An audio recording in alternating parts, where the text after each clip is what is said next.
자, 오늘은 우리 이사야 19장 말씀을 통해서 주님이 주시는 음성을 한번 들어볼 수 있기를 바랍니다. 이미 이사야서를 계속 연구하면서 우리가 깨달은 것은 이사야는 하나님의 세계 경영에 대한 이야기를 우리에게 들려주고 있다. 하나님이 열방을 어떻게 통치하시는가 하는 이야기입니다.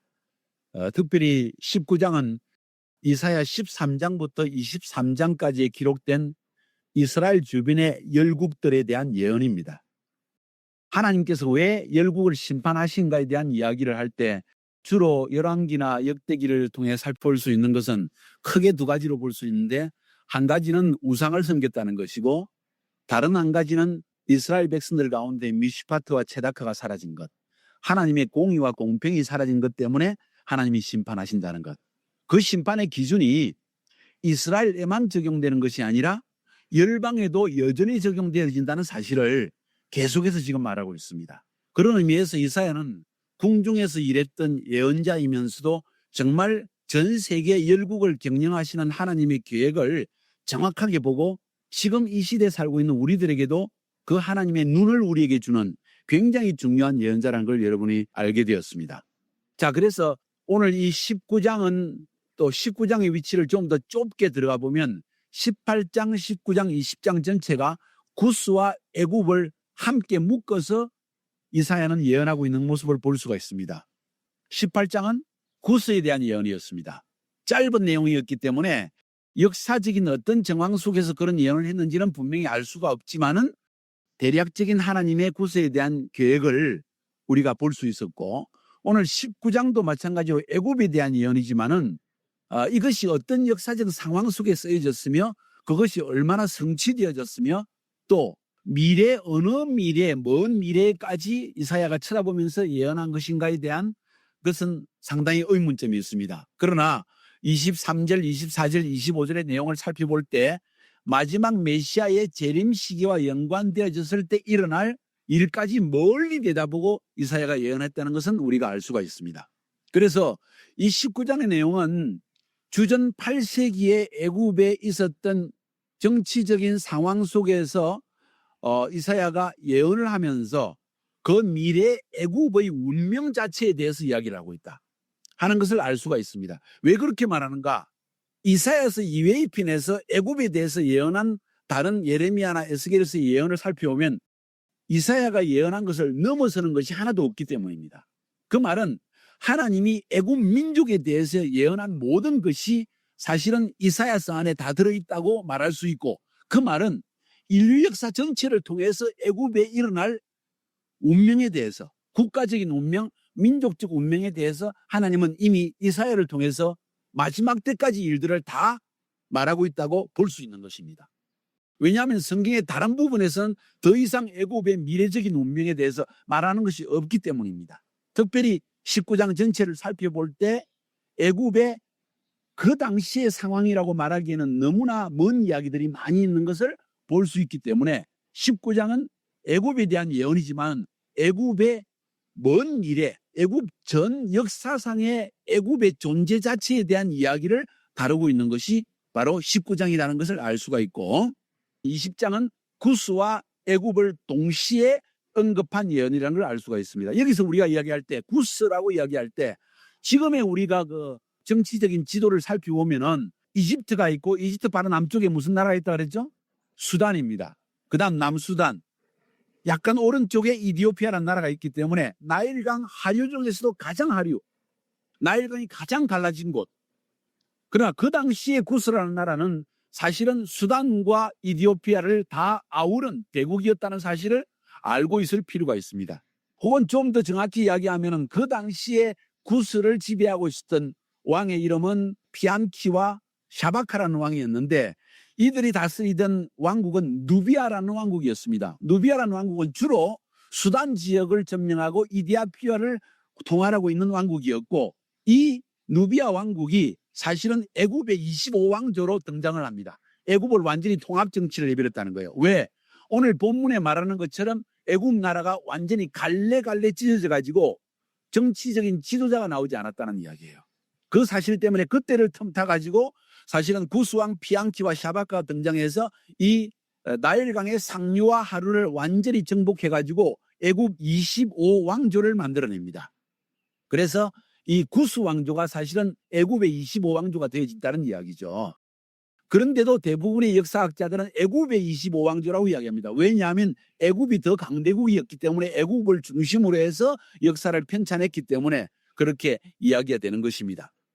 그래서 또 다른 상편에서 한번 살펴보면 주전 8세기 애굽은 갈래갈래 찢어져 있었습니다. 특별한 한 명의 바로가 애굽을 지배한 것이 아니라 나일강의 델타 삼각주를 중심으로 해서 세 지역으로 갈라지고 세 지역뿐만 아니라 그냥 나일강의 주류를 통해서 몽땅 다 갈라져서 소왕국, 도시왕국들이 서로 완전히 대치해 있습니다.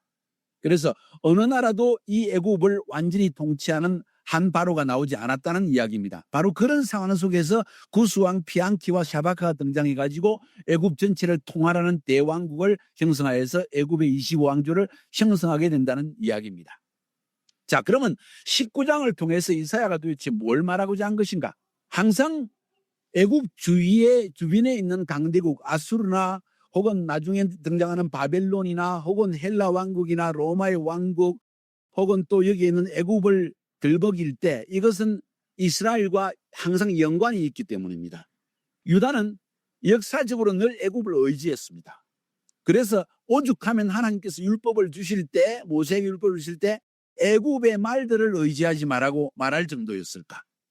그러나 하나님께서 미래를 다 내다보시고 한 이야기이기도 합니다. 또 애굽에서 그들이 나온 백성이기 때문입니다. 애굽에 대한 동경이 있었다는 이야기겠죠. 그래서 유다는 역사적으로 항상 애굽을 의지했습니다. 그래서 유다는 공경에 처할 때마다 하나님을 의지하기보다 애굽을 의지했다. 애굽의 도움을 요청했다. 그래서 이 애굽 멸망에 대한 경고를 통해서 이사야는 사실은 유다를 경고한 거예요. 애굽을 의지하는 것이 허무한 것이다. 여호와 하나님을 의지해라. 심지어 예레미야 선지자는 유다의 멸망을 예언하고 멸망 이후의 이야기를 하면서 3분의 1 정도의 그 당시에 유다 왕국의 사람들이 전부 다 애굽으로 도망을 가려고 했을 때 도망가지 마라. 오히려 바벨론의 포로로 잡혀가서 거기에 집을 짓고 농사를 하면서 하나님의 때를 기다리는 것이 너희들이 하나님의 심판을 견디는 것이 그게 하나님의 뜻이다 하고 이야기할 정도였다. 그런데 3분의 1은 다 도망을 갑니다. 애굽으로 도망을 갑니다. 도움을 얻기 위해서. 그런 것들이 예레미야서에도 기록되어 있습니다. 또 역대에도 기록되어 있습니다. 그러면서 하나님은 이 애굽을 심판하심으로 말미암아 유다가 의지하는 애굽이란 세상 강국이 얼마나 허무한 것인가. 여호와를 의지하여서 하나님의 세계 경영을 아는 것이 진짜 지혜다. 진정한 하나님의 백성이라면 이러한 영적 안목을 가지고 살아가야만 하나님의 그 파도, 하나님이 운영하시는 그 바람을 타고 진짜 하나님의 역사에 동참할 수 있다는 사실을 성경은 우리에게 보여주고 있는 거예요. 아수르에 대한 예언을 하면서 이것이 나의 세계의 경영이라 하는 표현을 주님이 딱 쓰시잖아요. 그래서 이사야에서는 전체가 하나님의 세계 경영에 대한 하나님의 통치에 대한 이야기, 각 열방을 다스리시는 하나님의 계획에 대한 이야기를 우리에게 들려주면서 유다야, 하나님의 세계의 통치자시다. 하나님의 세계를 경영하신다. 다른 것을 의지할 것이 아니라 전능하신 하나님을 의지해야 된다는 사실을 끊임없이 선포하고 있는 거예요. 19장을 단락 구분을 해본다면 두 단락으로 구분한 것이 적합합니다. 1절부터 17절까지 그리고 18절부터 25절까지 1절부터 17절까지에서는 하나님의 심판으로 말미암아 애굽이 정치, 경제, 사회, 문화 모든 면에서 쇠퇴하게 되어진다는 것, 멸망의 길을 들어서게 된다는 것. 그럼에도 불구하고 애굽이 완전히 망하지는 않고 연약한 가운데 역사 속에 계속 남게 된다는 것. 그 다음 18절부터 25절까지에서는 뭘 이야기하고 있습니까? 하나님의 심판 후에 하나님께서 애굽을 다시 회복시켜준다는 예언을 하고 있습니다. 이것을 큰 예언자의 눈으로 살펴볼 때 하나님은 열방과 이스라엘에 대해서 항상 이런 방법으로 대우하신다는 것을 알 수가 있습니다. 뭐냐 하면 완전히 쇠약하게 하든지 멸망시켜서 그들을 겸손하게 만드신다. 그 이후에 회복시켜 주신다. 완전한 멸망이 하나님의 계획이 아니라 그들을 완전히 쳐서 심판하시고 약하게 하시고 완전히 낮아지게 하시고 멸망까지 당할 지경이 되고 난 다음에 그들을 회복시켜 주신다. 그건 애굽에 대한 이야기뿐만 아니라 이스라엘에 대해서도 동일한 이야기를 하고 있습니다. 이게 하나님께서 열방을 다스리시는 계획이고 열방에 대한 하나님의 마음이라는 거예요. 너희를 향한 계획은 재앙이 아니라 평안이요 너희에게 미래의 소망을 주려 하는 것이라. 예레미야 말씀처럼 하나님의 이게 전반적인 세계 경영의 계획, 모든 민족과 개인과 가정에 대한 계획, 그것이 바로 철저히 낮아지게 한 다음에 낮아지고 겸손해서 여호와를 찾고 부르짖게 하시고 그리고는 하나님이 회복시켜 주시는 것이 하나님의 계획이라는 것. 그래서 때로 우리가 하나님을 멀리 떠나고 하나님 앞에 범죄하고 하나님께 징계를 받고 완전히 다 잃어버리고 죽을 것 같은 상황에 빠질지라도 우리가 소망을 잃어버리지 않아야 할 것은 이것이 하나님의 계획이라는 거예요. 이게 하나님의 사랑이라는 거예요. 하나님은 다시 회복시키기 원하신다는 것을 우리가 알 수가 있습니다. 자, 이것이 19장을 통한 하나님의 전체적인 그림입니다. 하나님의 원칙, 때리시고 회복시켜 주신다. 이건 열방과 이스라엘에 대한 동일한 하나님의 계획을 우리에게 보여줍니다. 자, 그러면서 먼저 한번 19장 1절부터 17절까지를 한번 살펴봅시다. 하나님의 심판으로 말미암아 애굽의 정치, 경제, 사회가 급격히 쇠퇴하는 걸 보여주는데 먼저 1절과 4절에서는 애굽인들이 내란과 잔인한 독재자들 때문에 고통을 당하는 이야기를 우리에게 들려주고 있습니다. 여호와께서 빠른 구름을 타고 애굽에 임하시리니 그 당시에 고대 문서들을 살펴보면 신들은 구름을 타고 항상 통치하는 모습을 많이 보여주었는데 아마 그런 환경 속에 일반적인 인식 속에서 이사야는 여호와께서 어떻게 그 지역을 통치하고 있는지를 보여주기 위해서 이런 표현을 쓰고 있습니다. 여호와께서 빠른 구름을 타고 애굽에 임하신다. 하나님께서 급속하게 애굽에 대한 심판을 실행하신다는 이야기입니다. 그러면서 애굽의 우상들이 그 앞에서 떨겠고 애굽인의 마음이 그 속에 녹으리로다. 내가 애굽인을 격동하여 애굽인을 친다. 내란이 일어난다는 이야기죠. 그죠? 애굽인의 마음이 그 속에서 녹는다는 이야기, 그 앞에서 우상들이 뜬다는 이야기는 애굽의 어떤 이데올로지가 완전히 무너져서 그들이 믿었던 것이 완전히 허상이라는 것을 깨닫고 두려워 떨긴다. 다른 말로 표현하면 영적인 붕괴가 일어나고 정치적인 붕괴가 일어나고 이념의 붕괴가 일어난다는, 이념의 붕괴. 완전 정치적인 붕괴, 이념의 붕괴, 영적인 붕괴. 거기에 더해서 이런 영적인 붕괴와 이념의 붕괴가 일어날 때 동시에 일어나는 현상이 뭔지 아세요? 지도력의 붕괴입니다. 왜? 이념의 붕괴는 지도력의 붕괴예요.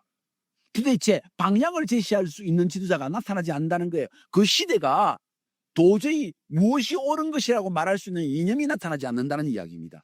애굽이 그런 상태에 빠졌다는 것입니다. 애굽의 우상들도 들었다는 표현은 왜 썼습니까? 출애굽할 때 열재앙은 애굽의 신들의 대표적인 신들에 대한 심판이었습니다. 그 모습을 다시 떠올려주는 거예요. 우상들이 들었다. 다시 말해서 애굽인들이 믿었던 신들이 허상이라는 사실을 애굽인들이 깨닫게 된다는 사실을 지금 보여주고 있는 거예요. 그들이 믿었던 신들, 지금으로 말하면 어쩌면 이슬람이라고 볼 수 있겠죠. 하나님이 뒤흔들어 놓으신다. 자, 이런 일들이 하나님께서 행하시는 심판이라는 사실을 인식하는 자가 진짜 지도자라는 것이죠. 그게 바로 여호와의 눈이라는 거예요. 하나님의 세계 경영에 대한 눈이라는 것입니다. 19장에서는 하나님께서 애굽을 이렇게 경영하신다는 것과 하나님이 애굽을 심판하실 때 어떠한 일들이 그 민족 안에 일어난다는 사실을 우리에게 보여주고 있습니다. 우리는 공산주의 붕괴를 통해서 이것을 본 사람들이고 또 중동 지역에 와서 2010년도에 일어난 아랍의 봄 이후에 일어난 이 중동의 변화들, 이걸 살펴보면서 이야, 놀랍다. 저는 그 이전에 이 이사야 19장을 보았을 때 도대체 이해가 안 되었던 부분들이 어찌 보면 2010년도에 아랍의 봄 이후에 중동의 상태를 살펴보면서 특별히 애굽의 상태를 보면서 어쩌면 이렇게 지금 일어날 일들을 그때 이렇게 잘 보여주나 하고 느낄 정도로, 경악이 느낄 정도로 어쩌면 지금의 상태를 이사야가 표현하고 있는 것은 아닌가. 자, 여기서 한 가지 더 언급합시다. 구약의 예언자들은 항상 이중적 예언을 했다고 말씀드렸습니다. 하나는 그 당시에 예언자들이 본 역사적 상황 속에서 하나님이 하실 바로 뒤에 일어날 일들을 예언하면서 뒤에 일어날 멸망의 심판에 대한 이야기가 결국 종말론적으로 마지막 때 일어날 일을 겹쳐서 보고 있다. 그때 그 예언자는 마지막 재림 시대에 일어날 그 시기의 일들을 보고 예언한 것인지 아닌지는 알 수가 없습니다. 어쩌면 그 시대에 하나님이 하실 일들을 이야기하면서 자기도 모르게 먼 미래에 주님의 재림 시대에 일어날 일들을 이중적으로 예언하고 있다는 거예요. 그런 의미에서 지금 애굽에 대한 예언도 똑같이 이 이중적 예언의 모습을 볼 수가 있습니다. 왜 그렇게 말하느냐? 23, 24, 25절에서 말하고 있는 이 예언들은 결코 그 시대에 이사야의 시대나 이사야가 죽고 난 그 바로 이 시대에 일어난 일들이라고 볼 수가 없기 때문이에요. 그래서 이것도 역시 애굽에 대한 이중적 예언을 볼 수 있습니다. 지금 말하고 있는 1절부터 17절까지 하나님의 심판의 모습은 이사야 이후에 성취되어졌습니다. 구스왕이 나타나서 그 애굽을 압제하기 시작하면서 동일한 일들이 일어났고, 구스왕이 쳐들어오기 전에 애굽이 완전히 갈래갈래 찢어져 가지고 경제적으로 피폐하고 정치적으로 혼란된 건 다 일어났습니다. 그런데 그 이후의 세대에도 연속적으로 애굽에는 이런 일들이 일어나고 있다는 사실을 보는 것은 이사야가 큰 그림으로서 하나님이 애굽에 대해서 일어날 일들을 패턴을 지금 보여주고 있다는 거예요. 그때 포악한 지도자가 일어나서 백성을 학대했다는 것을 구스왕 샤바카 왕이 나타나서 누비아 왕국이 애굽을 점령하면서 일어났던 학대라고 표현하기도 하고, 혹은 어떤 학자들은 아수르가 애굽의 일부 지역을 테베라는 지역을 약탈하면서 성공한 사건을 이야기한다고 표현하기도 하고, 저런 생각할 때 오히려 아랍의 봄 이후에 애굽의 사태를 또 미래적으로 보여준 사건이라고 저는 그렇게 표현을 하고 싶어요. 5절부터 10절까지에서는 애굽의 젖줄인 나일강이 말라 보임으로 말미암는 경제적인 고통을 지금 쭉 표현하고 있습니다. 그래서 국력이 급속히 쇠퇴하는 애굽의 모습. 그 다음 11절부터 15절까지에는 존경받고 추앙받던 지도자들이 조롱을 받고 사회적인 기강이 완전히 무너졌다는 사실을 지금 이야기하고 있는 것입니다. 경제적으로 파탄했다는 것, 정치적으로 혼란했다는 것을 한마디로 표현하면 지도력의 부재다. 영적 혼란, 이념의 혼란이라는 거예요. 지도력의 부재는 결국 그 국력의 쇠퇴와 경제적인 파탄과 민중의 고통으로 이어진다는 사실, 그걸 지금 표현하고 있습니다. 소환의 방법들은 어리석었고 노부의 방법들은 미혹되었다. 소환의 방법, 애굽의 지도자들, 귀족들은 전부 소환 땅에서 나왔습니다. 소환이 다시 말해서 기원전 1100몇 년도 시점에서는 소환 지역에서 바로가 나왔고, 그 지역이 애굽 지역에 계속 연속적으로 항상 왕들이 나오고 바로가 나오고 귀족들이 나온 지역이었는데, 소환에서 더 이상 지도자가 안 나왔다는 이야기예요. 노브의 방백, 노브는 애굽의 대표적인 바로의 궁전이 있던 도시입니다. 그 방백, 다시 말해서 노브의 방백이라는 표현은 애굽의 영화를 이야기하는 거예요. 근데 그 애굽의 영화가 완전히 사라져버렸다는 이야기를 지금 하고 있는 거예요. 그 말의 표현이 소환의 방법들은 어리석었고 노브의 방법들은 미혹되었다는 표현이고, 15절에 애굽에서 머리나 꼬리며 종려나무 가지나 갈대가 아무 할 일이 없으리로다. 높은 지도자나 평민들이나 차이가 없다는 이야기입니다. 전부 다 제각각 할 말을 다 하고 있는데 하나도 정확한 민족의 방향성과 영적 방향성을 주는 자가 아무도 없다는 이야기, 지도력의 부재다는 이야기입니다. 바로 그때 이런 혼란 가운데, 이런 하나님의 심판 가운데 하나님이 하시는 일에 대한 이야기를 잠깐 16절과 17절에 하나님께서 언급합니다. 그날에 하는 표현이 나옵니다. 16절 이후부터 계속해서 그날이라는 표현이, 그날이 언제인가? 조금 전에 전반적인 설명을 하면서 나는 이 마지막 때 하나님께서 하실 일들을 표현할 때 그날이라는 표현을 쓰고 있다. 또 이사야는 그 당시에 하나님께서 애굽에 하실 당장 미래의 일들도 포함해서 그날이라는 표현을 쓰고 있다. 그날에 애굽이 분유와 같을 것이다. 이 말은 약하다는 이야기입니다.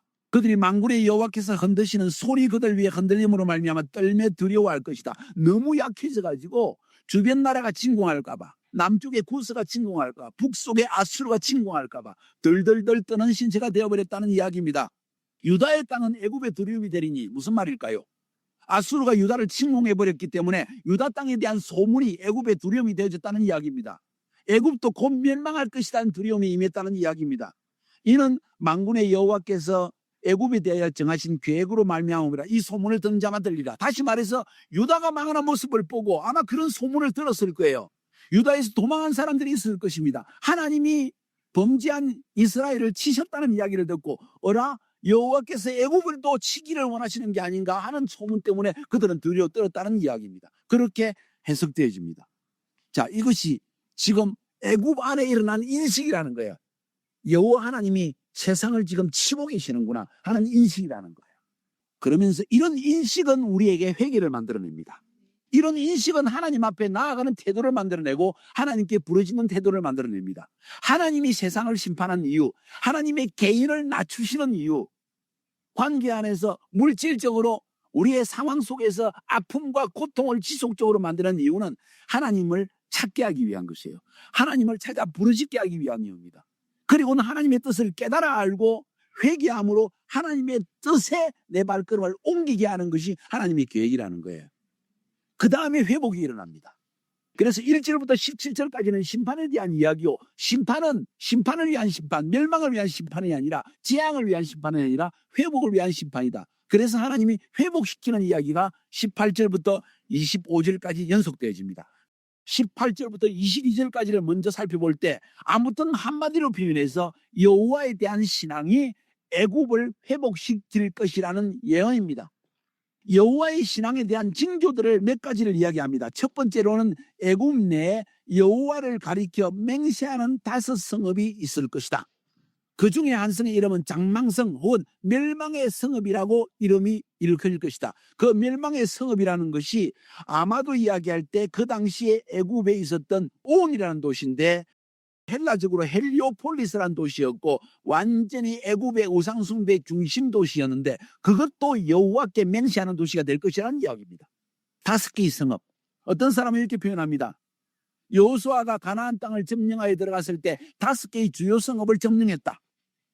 그래서 이 유대인들에게 5개의 성읍을 점령했다는 의미는 하나님께서 한 나라를 장악했다는 표현으로 여호와 신앙으로 장악했다는 표현을 종종 인식되어집니다. 랍비들에게. 그래서 이 애굽 땅의 5 성읍이 여호와의 이름으로 맹세하는 성읍이 있다는 것은 애굽 땅 안에 주요한 여호와에 대한 신앙이 일어나는 회복이 여호와 신앙에 대한 회복이 일어날 것이라는 표현이라고 이야기합니다. 그 다음 애굽 땅 중앙에 여호와를 위한 제단이 있을 것이다. 이것도 해석이 참 어렵습니다. 옛날에는 여호와를 섬기지 않았던 우상 숭배의 땅이었던 애굽의 중심에 여호와를 섬기는 거룩한 땅으로 바뀌어질 것이라는 것으로 비유적으로 해석하는 것이 일반적인 해석입니다. 중요한 사실은 애굽 땅 안에 여호와에 대한 신앙의 부흥이 있을 것이다. 그것을 말하고 있다는 것. 그 다음 애굽 변경에 여호와를 위한 기둥이 있을 것이다. 여호와를 위한 기둥이라는 것 말의 의미가 무엇일까요? 그건 기둥이라는 것은 하나님의 땅이라는 표시입니다. 야곱이 에서를 피해가지고 도망가다가 베델에서 천사가 오르락내리라는 사다리를 보고 나서 여호와를 위한 기둥을 세웁니다. 하나님의 땅이라는 표시입니다. 하나님이 임재하시는 땅이라는 표시입니다. 다시 말해서 애굽 땅에 이러한 여호와를 위한 변경의 기둥을 세운다는 것은 이 땅은 여호와의 땅이다 하는 표시를 한다는 할 정도로 여호와에 대한 신앙이 애굽 땅 안에 편만하게 펼쳐지는 것을 이야기하고 있습니다. 그리고 나타나는 현상들을 또 오늘 계속해서 이야기할 때 압박자들을 인해서 여호와께 부르짖는 일이 일어난다. 그런데 하나님께서 그들에게 한 구원자, 보호자를 보내서 구원하신다. 그리고 하나님께서 애굽으로 하여금 여호와를 알게 하시고 제물을 여호와께 드리고 서원을 실천하는 일을 하게 할 것이다. 이 일이 지금 일어났는가 일어나지 않았는가 의문입니다. 저도 잘 모릅니다. 그러나 중요한 사실은 하나님께서 애굽 땅 안에 여호와를 섬기는 일들이 시작되도록 부르짖게 하시고 구원자를 보내시고 그리고 하나님께서 애굽 민족들이 여호와를 섬기는 놀라운 일들이 일어나게 할 것이라는 표현을 쓰고 있다는 거예요. 그 당시에 애굽은 아까 말한 것처럼 애굽 25왕조입니다. 이건 구스와 수단과 애굽, 이디오피아와 수단과 지금의 이집트 세 나라를 다 합친 것에 대한 예언이라고도 표현할 수 있습니다. 그렇게 볼 때 어제 말씀드렸던 오퍼레이션 모시스, 오퍼레이션 솔로몬, 그죠? 이디오피아 민족을 3,500만 달러를 주고 그들의 몸을 보석금으로 주고 구출해낸 사건. 수단에서 또 5,000명을 실어나는 사건. 오퍼레이션 모세 작전, 솔로몬 작전. 다 이디오피아 수단지요. 그들이 여호와께 와서 제물을 드리고 여호와를 경배하는 일들. 또 혹은 지금 애굽 안에 일어난 콥틱 크리스찬으로 말미암아 큰 부흥의 물결, 청년 세대들이 여호와를 경외하는 엄청난 아이호프 운동도 거기에 일어나가지고 동굴교회 안에서 수만 명이 모여서 주님을 경배하는 모습, 그리고 청년들을 통해서 교회 개척의 운동이 활발하게 일어나는 모습. 사실은 지금 오늘 본문에 콥틱에 대한 이야기도 없지만은 애굽 전역에 일어날 부흥에 대한 이야기가 그것이 연관되는 것이 아닌가 하는 이야기를 저는 느껴지게 됩니다. 이건 철저하게 마지막 때 하나님께서 애굽을 통해서 할 이야기를 말해주고 있는 것이고, 이사야 19장 23절부터 25절까지 말하고 있는 아수르와 애굽의 왕의 대로를 하나님께 뚫어놓을 것이라는 그 말의 표현은 사실은 애굽 안에 하나님 부흥을 이미 시작하고 있다는 이야기이며, 아수르 지역 안에도 하나님께서 부흥을 줘요. 아수르라는 것은 지금의 터키 동부 지역, 동남부 지역, 이라크, 레바논, 요르단, 시리아, 이 모든 지역을 아우르는 지역이 아니냐는 거예요. 시리아 내전 사태를 통해서 하나님께서 전 세계 모슬림들을 다 밖으로 나가게 하시고 다른 지역에서 복음을 영접하게 하시고, 그래서 이 지역을 왕의 대로를 뚫기 위한 하나님의 계획 가운데 있는 일들이 아니냐는 거예요. 그 예언의 성취가 지금 우리 가운데 일어나고 있는 것이 아니냐는 거예요. 중요한 것은 하나님께서 애굽을 치시고 가난하게 하시지만은 결국 하나님께서 회복시킬 것이다. 그날에 하고 18절, 19절, 21절에 그날에 하는 이야기, 미래의 한 시점인데 애굽이 쇠퇴할 것이라, 쇠퇴한 상태에 계속될 것이라는 표현을 쓰고 있습니다. 자, 예레미야스와 에스겔서에 살펴보면 애굽이 약해져서 역사적으로 계속 약한 상태에 있을 것이라는 표현을 쓰고 있습니다. 내가 한번 볼게요. 예레미야 46장 26절에 보니까 그러할지라도 그 후에는 이 땅이 이전같이 사람 살 곳이 되리라. 사람이 애굽에 살기는 살 것이라는 표현을 쓰고 있고, 에스겔서 29장에 14절 15절에 애굽 사람들이 거기에서 미약한 나라가 되되 나라 가운데에서 지극히 미약한 나라가 되어 다시는 나라들 위에 스스로 높이지 못하리니 내가 그들을 감하여 다시는 나라를 다스리지 못하게 할 것입니다. 이 말은 에스겔 선지자를 통해서 애굽이란 나라가 아주 미미한 나라로 계속 존재하게 된다는 사실을 말하고 있는 거예요. 예언입니다. 애굽이란 한 나라를 통치하시는 하나님 방법입니다. 그런데 계속 미미하여 있다가 한 시점에 가서 애굽의 부흥을 일으키셔서 여호와를 알게 하시고, 결국은 이것을 통해서 아수르와 애굽을 잇는 대로가 연결되어지는 마지막 때의 영적 부흥의 주역 역할을 또 하게 될 것이다 하는 표현을 성경이 역사적으로 하고 있다는 사실이에요. 자, 이것을 볼 때 얼마나 경악하게 되는지 모릅니다. 하나님의 예언 성취라는 것이, 하나님의 시간표라는 것이, 하나님의 세계 경영이라는 것이 얼마나 놀라우며, 우리가 그런 눈을 가지고 이런 시대에 어떻게 하나님의 영광을 위해 쓰임받아야 될 것인가 하는 사실을 우리가 볼 수 있다는 거예요. 마지막으로 23절부터 25절까지의 말씀을 한번 살펴봅시다. 이스라엘과 애굽과 아수르가 여호와 신앙으로 서로 화해하게 되어지고 하나님께 복을 받을 것을 예언하고 있습니다. 그날에 하면서 그날에 시작된 하나님의 역사가, 이게 하나님의 애굽을 향한 세계 경영을 지금 보여주고 있는 거예요. 첫 번째, 아수르와 애굽이 화해할 것이다. 지금 아직 보지 않고 있습니다. 모슬렘들은, 이슬람 나라들은 서로 간에 엄청난 각축전을 벌이고 있습니다. 그런데 그 일이 일어날 것이라는 것, 미래에 일어날 일들을 보여줍니다. 그것이 결국은 어찌 보면 같은 이스라엘 민족들, 아수르와 애굽 민족들 가운데 이건 아니다, 우리 다른 것을 찾자 하는 마음에서 화해도 일어나지 않겠는가, 복음 안에서의 화해가 일어나지 않겠는 것도 예상할 수 있는 이야기입니다. 그러면서 아수르와 애굽이 화해할 뿐만 아니라 두 나라가, 애굽 아람 민족들이 여호와를 경배하게 될 것이라는 것을 말하고 있고, 세 번째로 아수르와 애굽 사이에 대로가 뚫려서 이제는 이스라엘과 연합적으로 하나님을 경배하게 될 것이다. 이스라엘도 복음 안에서 돌아오는 역사가 일어날 것이라는가.